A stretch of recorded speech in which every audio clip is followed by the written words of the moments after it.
Ito yung first time in the history na magkakaroon ng world tour ang isang love team. Di ba? I mean, dami na rin pong naging sikat na love team sa Pinas.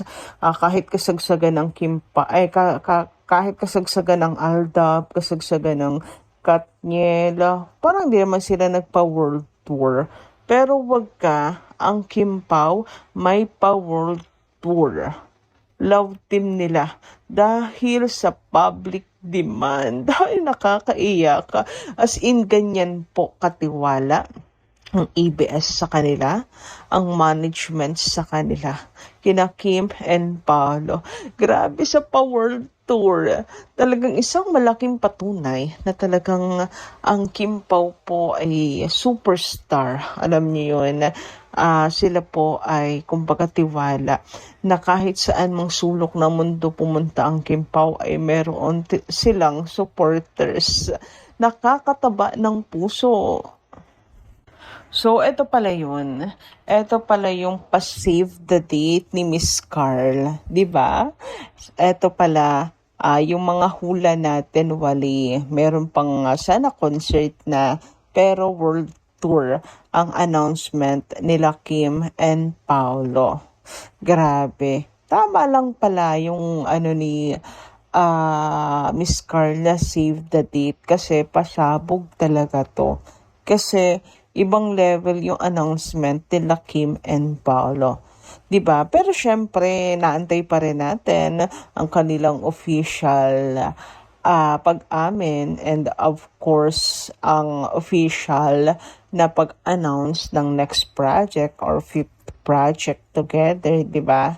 Ako sana, sana po ay kasabayan ng world tour ay ang pag-announce ng kanila pong fifth project together. Imposible. Imposible walang project, magpapa-world tour, tapos walang project ang Kim Pao. Imposibleng tenga ang Kim Pao or no project na kasunod. Ano yan? Lokohan, 'di ba? Matapos yung pasayahin ang Kim Pao, sasaksakin niya sa sobrang sakit. Hindi papayag ang Kim Pao Lancia. And grabe ang ganda rin ng pa-effect ni Paolo na maang-maangan.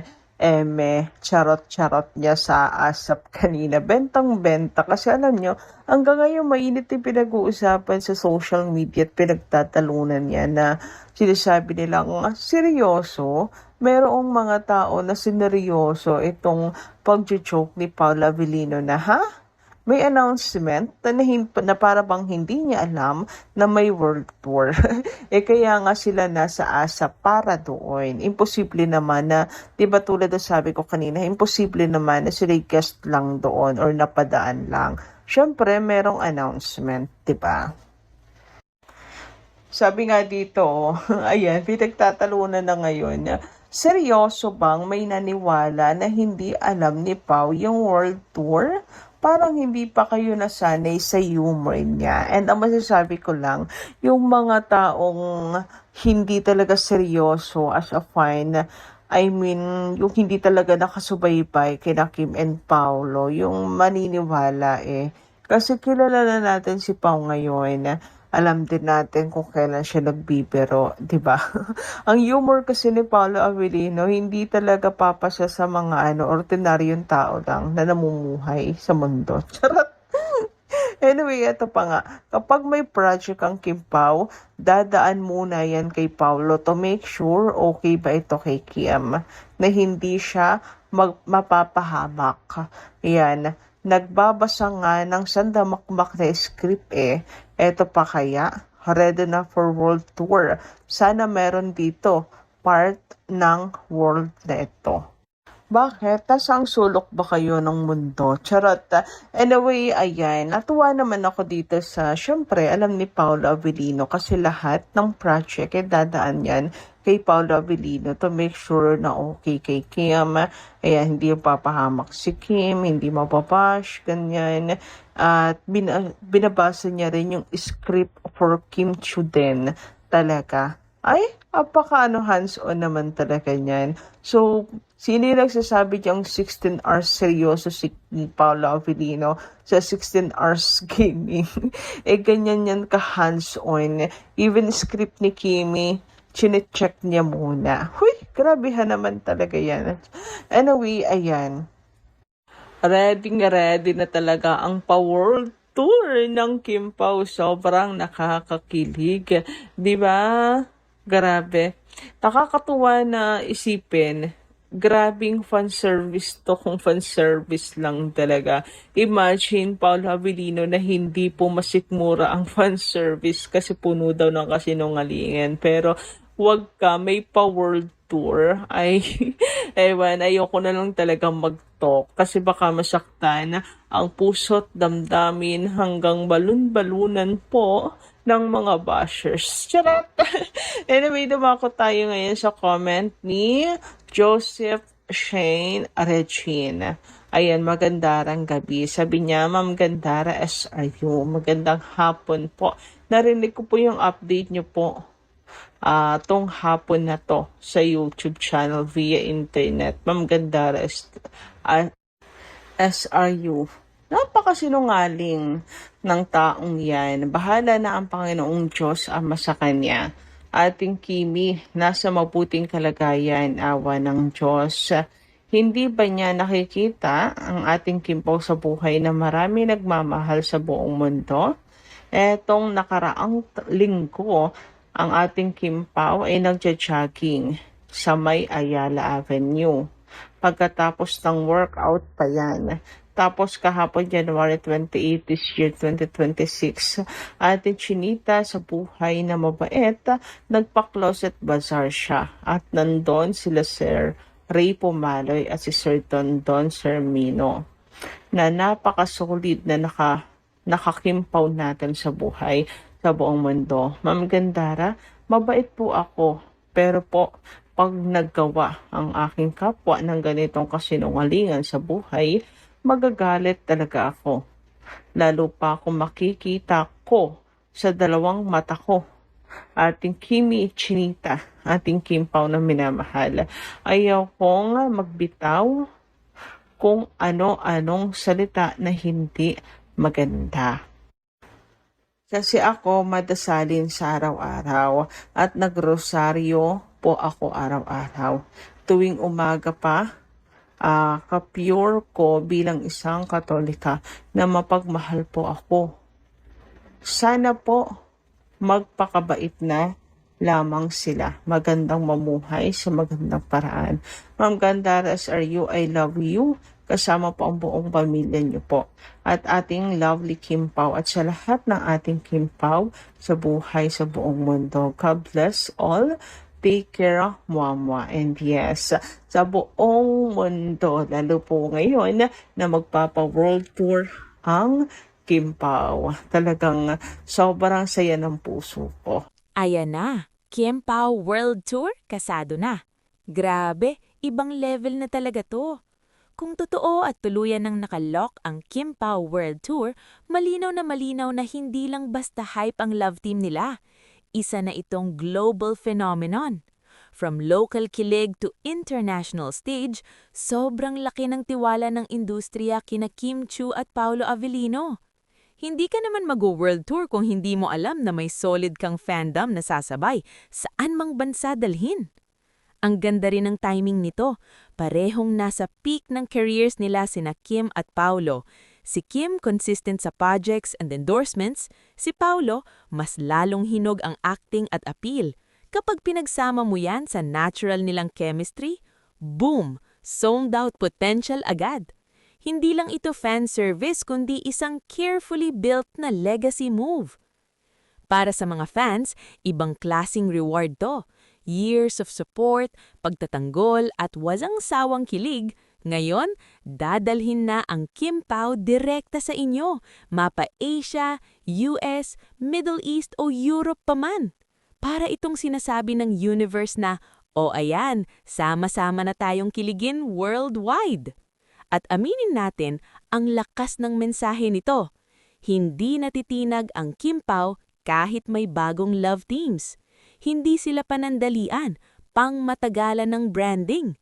At higit sa lahat, hindi lang sila pang TV, pang global stage sila. Dagdag pa, exciting isipin kung ano ang laman ng tour.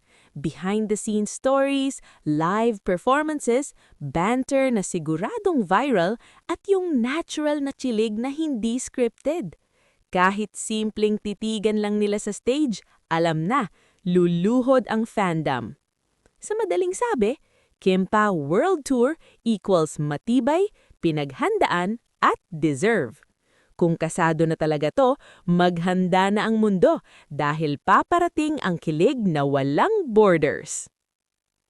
Para sa akin, napakalakas at napakapositibo ng balitang Kim Pao World Tour kasado na. Hindi ito simpleng chismis o pampakilig lang, isa itong malaking pahayag ng tiwala mula sa industriya at sa fans. Una sa lahat, bihira ang love team na umaabot sa world tour level. Ibig sabihin, napatunayan na nina Kim Chiu at Paolo Avellino na kaya nilang magdala ng pangalan, talent at chemistry hindi lang sa Pilipinas kundi pati sa international audience. Hindi ito itataya kung walang malinaw na demand at solid na fanbase. Pangalawa, ipinapakita nito na matibay at hindi basta-basta ang Kim Pao. Sa dami ng bagong love teams na lumalabas, nananatili pa rin silang relevant at pinag-uusapan. Ibig sabihin, may lalim ang koneksyon nila sa fans, hindi lang dahil sa kilig, kundi dahil sa respeto sa kanilang trabaho at pagiging totoo bilang mga artista. Pangatlo, magandang hakbang ito para sa careers nila. Para kay Kim, mas lalong napapatunayan ang kanyang longevity at mass appeal. Para kay Paolo, pinapalawak nito ang reach niya at ipinapakita na hindi lang siya pang seryosong roles, kundi kaya rin niyang makipag-connect sa fans sa mas personal na paraan. Win-win para sa kanilang dalawa.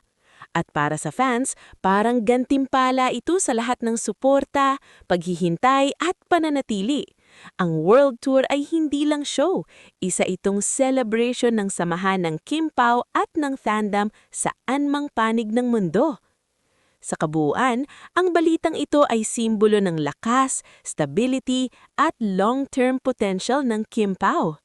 Kung tuluyan nga itong matuloy, hindi ito magiging tour, isa itong milestone sa kasaysayan ng love teams. Sa totoo lang, malaki ang bigat ng balitang ito, hindi lang para sa fans, kundi para sa buong industriya. Ang World Tour ay hindi basta-basta ina-announce o itinataya. Pinag-aaralan nito, sinasaliksik ang market, at sinusukat ang lakas ng fandom. Kaya kung umagot na sa puntong kasado na, malinaw na malakas, buhay at pangmatagalan ang Kim Pao. Una, patunay ito na hindi lang online kilig ang Kim Pao. Iba ang level kapag kaya mong magdala ng tao sa aktual na venue, bumili ng ticket, bumiyahe, maglaan ng oras at pera. Ibig sabihin, ang suporta ng fans ay hindi panandalian. May emotional investment, may loyalty at may tiwala. Ito ang klase ng fandom na hinahanap ng mga producers at organizers. Pangalawa, ipinapakita nito ang tamang timing ng careers ni Kim Chiu at Paolo Avellino. Parehong nasa yugto na stable, respetado at malawak ang reach. Si Kim subok na ang mass appeal at koneksyon sa tao. Si Paolo may lalim, kredibilidad at mas lumawak na audience. Kapag pinagsama mo yung dalawang yan, nagiging balanse ang appeal. May kilig, may substance at may class. Ikatlo, malaking sagot ito sa mga nagsasabing panandalian lang o madaling mapalitan ng Kim Pao.